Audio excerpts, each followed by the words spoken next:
Dzień dobry, witam serdecznie, Julia Trawińska. Jest mi bardzo miło dzisiaj powitać jako mojego gościa Kingę Owczarek-Szymańską, moją pacjentkę od wielu lat, prywatnie mamę cudownego Kubusia. Jednak ta droga nie była taka prosta i chciałybyśmy dzisiaj opowiedzieć Wam o tym, jak przygotować się do ciąży, jak przygotować całą rodzinę na ciążę i jak tę ciążę przejść zdrowo i bezpiecznie. Kingo, cześć. Hej. Dziękuję Ci bardzo za to, że zgodziłaś się opowiedzieć Waszą historię. Powiedz mi, na początku może powiedzmy, ile lat ma teraz Kubuś? Kiedy to się wszystko zaczęło? Kuba we wrześniu będzie miał 2 latka, więc już trochę z nami jest. Tak. A jak wyglądała ta Wasza droga do podjęcia decyzji o posiadaniu dziecka? Tak naprawdę ja o dziecku nie marzyłam dosyć długo.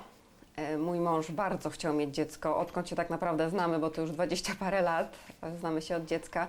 Wiedziałam, że on zawsze chce mieć dziecko, po prostu bardzo kochał zawsze dzieci. Więc liczyłam się z tym, że kiedyś trzeba będzie podjąć tą decyzję. No i pomyślałam sobie, że jak będę miała 33 lata, to jest ten ostatni dzwonek. I Żeby faktycznie działać. zaszłam w ciążę, tak. Ale to nie było takie proste, No nie, to zgadza się. bo na początku trafiłaś do mnie jakiś czas przed urodzeniem Kubusia i dostałam informację od Ciebie, że niestety nie może zajść w ciążę. Tak, chociaż ta historia ma dosyć dłuższą jakby historię. Wcześniejszą tak, jeszcze. Tak, ponieważ ja od 14 roku życia jestem alergikiem. No i miałam różne problemy pokarmowe, z miesiączką między innymi. Nieregularną miesiączką. Tak, dlatego trafiłam też do kliniki Vimedu. Najpierw pod skrzydła jednej z pań dietetyczek, potem dosyć szybciutko pod skrzydła Twojej mamy, pani Lidii. No i w efekcie trafiłam do Ciebie, gdzie udało nam się wspólnie tą ciążę zaplanować. No i na początku, jak trafiłaś do mnie, ja pamiętam, że były też zmiany skórne, że rzeczywiście ta miesiączka była nieregularna. No i były pierwsze próby, dlaczego tego dziecka nie ma. Były plany farmakologicznego działania, ale poprosiłaś o to, żeby jednak zadziałać naturalnie. Tak, ponieważ ja ogólnie od właśnie czasu, kiedy zaczęły się te alergie, miałam bardzo duży problem z miesiączką. Ona była 2 razy do roku, 3 to był taki super cud. No i cały czas byłam też pod opieką ginekologiczną. No ale jak to ginekolodzy też starają się jakby swoimi metodami mi pomóc, więc wchodziły w grę jakieś tabletki, które wywoływały tą miesiączkę. Nie zawsze ta miesiączka nawet po tych tabletkach się pojawiała. I chociaż byłam dobrze zaopiekowana, no to już jakby zbliżając się do tego czasu, kiedy podejmujemy decyzję o tym, że będziemy chcieli mieć dziecko, okazało się, że w grę wchodzi zabieg. Miałam bardzo zainfekowane jajniki, bo były to jajniki policystyczne, były różne torbielki, zdarzył się mały guzek, więc nie było to takie proste. Gdzieś tam rozmawialiśmy czasem z mężem, żeby gdzieś pójść do jakiejś kliniki takiej, która typowo zajmuje się jakby pomaganiem w zajściu w ciążę, no ale że tyle lat już się znamy, no bo to 15 chyba lat będzie, no to stwierdziłam, że idę jak w dym do Was, tym bardziej, że pamiętam, że bardzo dużo osób wychodzących od Was gdzieś opowiadało o tym, że udało im się właśnie zajść i to dosyć szybko. Tak. W końcu i to dosyć szybko. No i trochę pamiętam, że Cię wtedy zaskoczyłam, ponieważ zaplanowałam prawie półroczną na początku terapię. Tak. Stwierdziłam, że musimy się rzeczywiście przygotować, bo ta historia alergologiczna plus ta historia właśnie z miesiączką była dosyć trudna. Pamiętasz, jaką terapię rozpoczęłyśmy? No zaczęłyśmy od terapii ketogenicznej, był też solidny detoks. Tak. Nie było lekko. Nie było lekko, nie było prosto, ale gdzieś tam te lata wcześniejsze właśnie pod opieką Twojej mamy spowodowały, że nie przychodziło się też jakoś znacznie trudno, chociaż każdy kolejny etap był zawsze szokiem. Co muszę zrobić ze swoim organizmem, czego się pozbyć, co jeść, czego nie. No i jak wyglądała taka codzienność na terapii ketogenicznej? Miałaś energię, nie miałaś energii? Na początku było ciężko, bo zawsze początki są trudne, ale potem, co jest ciekawe i naprawdę mogę powiedzieć to z czystym sumieniem, że efekty przychodzą i naprawdę człowiek potem, nawet jeżeli wróci do tego złego stylu, chociaż zdarzało się to rzadko, no i nie wracałam do tego złego stylu na tyle mocno jak kiedyś, tak, bo gdzieś już w głowie zostaje ta wiedza, zostaje to, że naprawdę to pomaga, tak, bo to o to chodzi, że jeżeli już się poczuło efekt tego, no to chce się z powrotem do tego wracać. Zaczęłyśmy terapię ketogeniczną, zrobiłyśmy detoksykację, tak zwane Medical City Detox, czyli taką procedurę regeneracji wątroby. Pamiętam, że strasznie ją ciężko przechodziłaś. Tak, bo okazało się, że w ogóle miałam tasiemca. No, były pasożyty Tak. i trzeba było rozpocząć leczenie. I Dokładnie. wtedy pamiętasz, czego Ci zakazałam? No, bardzo wielu rzeczy nie mogłam jeść, więc Dużo rzeczy nie mogłaś jeść, ale też wtedy musiałyśmy się wstrzymać z naszym planowaniem Tak. ciąży przez chwilę, żeby też w to żaden fakt. sposób Tutaj piecze farmakologicznie- nie trzymaliśmy nad tym ja i mój mąż, tylko Julka. Niestety Była wstrzemięźliwość trochę. musiałam chwilę poczekać. No ale zrobiliśmy leczenie, wdrożyłyśmy, jeszcze pamiętam, że zrobiłyśmy badanie, wcześniej jedno. Zrobiliśmy badanie tak zwanego kodu metabolicznego. Więc to jest to, czego nie mogłaś jeść, prawda? Tak. Nawet wciągnęłyśmy w to mojego męża, więc oboje nie mogliśmy jeść różnych rzeczy. No i udało się na szczęście to jakoś tak pogodzić, że udało się gotować dla nas obojga, no chociaż nie było to na początku łatwe. No i oboje jakby przeszliśmy tą drogę, więc Grzesiu mnie bardziej rozumiał w tym, co to znaczy nie Po jeść tylu czegoś. latach bycia Tak, alergikiem albo nie móc czegoś zjeść. dokładnie. Grzesia wciągnęłyśmy dlatego, że to nie tylko Ty miałaś zajść w ciążę. Tylko to miało Zgadza być się. wspólne dziecko, Dokładnie. prawda? Czym, jak to w ogóle było? Jak to odebraliście to, że musieliście razem się przygotowywać? Bo to nie jest takie oczywiste dla młodych par, dla naszych rówieśników. To nie jest oczywiste, że i mężczyzna, i kobieta powinni poświęcić trochę czasu, żeby jednak wzmocnić ten organizm. No właśnie, to jest ciekawe, bo żyjemy w takim świecie, gdzie raczej już jest jakby bardziej skupiona uwaga też na mężczyznach, nie tylko kobiety, że jak nie uda się zajść w ciąży, to jest kobiety wina. Faktycznie ja miałam problem z tymi miesiączkami, miałam problem z tymi jajnikami, ale gdzieś jakby z tyłu głowy też wiedzieliśmy, że mimo, że Grzesiu nie został jakby przebadany pod tym kątem, czy możemy mieć dziecko, no to stwierdziliśmy, że to mu na pewno nie zaszkodzi, a może pomóc. Tym bardziej, że no człowiek też chciał mieć więcej energii jednak, tak? Lata lecą, nie jesteśmy może jacyś starzy, ale no wiemy, że daje energii właśnie i zdrowe jedzenie, no i w ogóle same plusy z tego są. Bardzo się cieszę, bardzo miło mi to słyszeć. No i w końcu przyszliśmy na detoks i dostaliście zielone światło. Tak. Wyjechaliśmy na małe mini wakacje, tym bardziej, że byliśmy jeszcze po COVID-zie. Więc to nam też troszkę przeszkodziło. Tak, Osłabiło trochę ale organizm. mimo wszystko udało się, co dla mnie było wielkim szokiem, bo tak jak mówiłam, z tą miesiączką był problem bardzo duży. Pamiętasz, po jakim czasie pojawiła się pierwsza miesiączka? Bo ja pamiętam w terapii Ja ketogenicznej. nie. Po 1,5 tygodnia. Naprawdę? Po to nie pamiętam. 1,5 tygodnia do rozpoczęcia terapii ketogenicznej pojawiła Ci się miesiączka, której nie było 7 miesięcy. Możliwe. Że tak długo Aż jej nie było, to sprawdziłam. mogłam pamiętać. Tak długo jej nie było i po 1,5 tygodnia od rozpoczęcia terapii ketogenicznej pojawiła się normalna, kilkudniowa miesiączka i potem miałyśmy miesiąc przerwy i potem już pojawiła się regularnie. Okej. Sprawdziłam to w karcie, żeby jeszcze się upewnić, ale tak, to było rzeczywiście niezwykłe. Pamiętam Twoje zaskoczenia.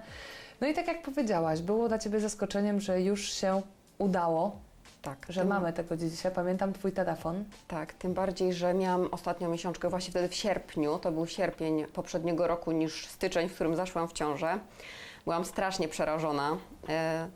Z doświadczenia życiowego boję się chorób, boję się po prostu tego wszystkiego. No wiedziałam też, że muszę się starać podczas tej ciąży zdrowo odżywiać, dalej jakby iść w tą dobrą stronę, a nie korzystać z tego, że teraz jest się w ciąży i ma się zachcianki i wszystko można, bo to też nie do końca tak jest. Tu chodzi o dziecko, a nie o moje smaczki czy jakieś właśnie zachcianki. Byłaś bardzo świadomą kobietą. Myślę, że tak. Jesteś w ogóle świadomą kobietą. Myślę, że tutaj rzeczywiście bardzo o to dbałaś. Tym bardziej, że mieliście bardzo dużo stresu w trakcie tej ciąży i to nie było też proste. To było jednak, jak już się pojawiło to dziecko, to pamiętam, że już było wyczekane. To Już prawda. wtedy to chyba ten instynkt Tak, się mieliśmy obudził. trudny rok właśnie i śmierć teścia i śmierć mojego ukochanego pieska. No ale myślę, że udało się to wszystko przetrwać właśnie, żeby ten finał był ostatecznie fajny i żeby Kuba był zdrowy też. Mimo tego, że ten rok był trudny pod kątem stresu, myślę, że tutaj też ta terapia bardzo dużo was wzmocniła, przede wszystkim Ciebie wzmocniła i byłaś bardziej odporna na ten stres, więc też nie było później żadnych komplikacji. Natomiast jak przebiegała ciąża? Początki były straszne. bo naprawdę było ciężko, raz, że ze stresem, że sama sytuacja, że zaszłam w ciążę, Tak. a druga kwestia, że no jednak były nudności bardzo duże, niechęć do jedzenia, nawet schudłam na początku. Też do pani ginekolog, do której chodziłam, no to też nie wszystkie informacje byłam w stanie uzyskać, więc też właśnie z Twoim kierownictwem poszłam do doktora Zwolińskiego, gdzie byłam już tak zaopiekowana podczas całej ciąży, że no nie da się lepiej.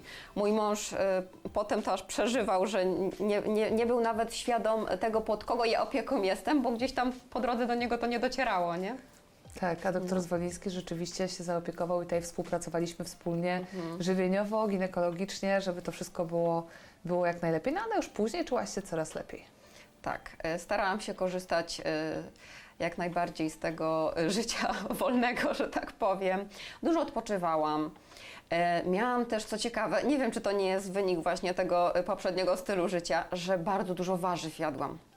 Naprawdę ja miałam... niespotykane. Tak, ja miałam bardzo dużą ochotę na warzywa, na surowe warzywa, kanapki na przykład z jakimś serem kozim, bo też do tego jestem przyzwyczajona i mnóstwo tych warzyw. I powiem szczerze, że nawet jak urodziłam Kubę, to gdzieś mi teraz tego czasu brakuje, gdzie ja sobie z nim siedziałam w sypialni, zajmowałam się nim i mąż mi przynosił te kanapki i mnóstwo takiej rzodkiewki, rzepy, tych papryk właśnie. No naprawdę przez ten czas ciąży no mówię, takie smaczki mi gdzieś tam z tyłu głowy były właśnie, żeby coś takiego zdrowego jeść. I rzeczywiście Więc dożywiałaś ten organizm. Na początku schudłaś, ale potem już na spokojnie rzeczywiście Tak, Kuba potem już zaczął było się... z górki. Tak, po 4. miesiącu, więc było okej. Dokładnie. Kuba urodził się we wrześniu. Tak. I jak ten poród przebiegał? Jak wyglądało żywienie w szpitalu? Jak wyglądało żywienie po? Ogólnie, jeśli chodzi o sam poród, była to indukcja planowana. Właśnie ze względu na tą opiekę, ja też mam problemy z sercem, więc chcieliśmy mieć wszystko dopilnowane, żeby jak największa liczba lekarzy też wiedziała, jak ma zadziałać w razie czego. Wchodziła też w grę bezkrwawa medycyna, no i dlatego mówię o tym zaopiekowaniu, że naprawdę czułam się zaopiekowana. W pewnym momencie to mówiłam, że rodzę jak gwiazda, bo było razem ze mną 8 osób aż, ale naprawdę... No, dzięki temu, że ten zespół był że pan doktor był przy mnie, bo naprawdę on tam był, gdzie panie się dziwiły trochę, że sam pan ordynator jest z nami, ale no mówię, no ta opieka była super. No w szpitalu żywienie jest różne, ja też nie jem mięsa, właśnie od czasu pierwszego tasiemca. Ale nie miałam na to narzekać, no bo mówię, bo gdzieś trochę tych warzyw było przemycane, były też przekąski, gdzie ja z przekąskami mam problem. One były zdrowe, ale ja mam problem z przekąskami. Masz raczej posiłki, prawda? Tak, Już ustawione tak w Twoim stylu życia, tak to zaplanowałyśmy kiedyś i tak to gdzieś tam jest. Dokładnie. No i gdzieś właśnie mówię, pamięta się, co można jeść, co nie można, więc się też wybierało te rzeczy, dzieliło się z koleżanką, która była obok. No i jak wróciłam do domu, to tak jak mówię, mąż dbał o mnie, pomagała też mama i teściowa, więc... I się uczyłaś nowej roli. Tak. A co było najtrudniejsze w ogóle w podjęciu tej decyzji o rozpoczęciu takiej terapii klinicznej? Bo zazwyczaj, tak jak powiedziałaś, ścieżka jest farmakologiczna. Zazwyczaj jest potrzeba wsparcia tych klinik, które pomagają parom zajść w ciążę. My zrobiłyśmy to trochę innym sposobem, też stosując zasady medycyny, ale jednak szukając przyczyn tego problemu. No tabletkę jest łatwo łyknąć, na zabieg można też pójść, ale gdzieś trzeba myśleć też o konsekwencjach tego. Też trochę czytałam opinii w internecie, pytałam się koleżanek różnych, które miały podobne zabiegi, jak właśnie zabiegi na jajniki, żeby móc zajść w tą ciążę. Z tabletkami u mnie jest tak, jak mówiłam, że nawet nie wywoływały czasem miesiączki. Więc wiedziałam, że po prostu żywienie odwewnętrzne, takie zbadanie się porządne, sprawdzenie, czy ja mam jakiś niedobór, czy nadmiar i to myślę najbardziej gdzieś sprawiło, że chciałam iść właśnie z tym zdrowym stylem życia. No i to jedzenie, no ja już gdzieś nauczyłam się tego. Kiedyś nawet się śmiali niektórzy ze mnie, że jem plewy, no bo jadłam inaczej niż wszyscy. To było wręcz niedorzeczne. Ale faktycznie jak widziałam tego efekty, no to nie wyobrażałam sobie iść gdzie indziej po prostu. A masz czasem takie smaki, żeby coś zmienić? Czy jednak to już jest tak? Powiem szczerze, że rzadko. Gdzieś po prostu to już jest tak we mnie zakorzenione, że nawet kiedyś na przykład jak miałam pierwsze te alergie i te pierwsze testy, to każdy dla mnie wynik testu to był płaczem. Mówię, jejku, nie będę mogła tego jeść. A to nie jest na całe życie, ten test się zmienia. Z drugiej strony kiedyś patrzyłam, nigdy nie byłam za słodyczami, ale patrzenie na to, jak ktoś je ciastko i sobie myślę, kurczę, ja nie mogę tego ciastka teraz zjeść. I potem sobie to przekalkulowałam, że jeju, no naprawdę to ciastko jest tyle warte, żebym ja teraz je jadła. Ja mam jeszcze problemy właśnie przez to, że alergie, no to problemy jelitowe, więc to jedzenie też wywoływało ból. No i moje takie motto życiowe, się śmieję, jest, że na głupotę nie ma lekarstwa. Że czasem zjadłam coś, ale ten ból po prostu był tak silny, że potem no, żałowałam. Więc teraz wolę po prostu nie żałować. Czyli trzymasz się kodu, trzymasz się swojego nowego stylu życia. Zarażam tym innych, Super. bo naprawdę nawet osoby, które jeszcze nie trafiły do WIMED-u, mam nadzieję, że kiedyś też przyjdą, też jakby przejęły ode mnie różne rzeczy żywieniowe. No, mama, wujek.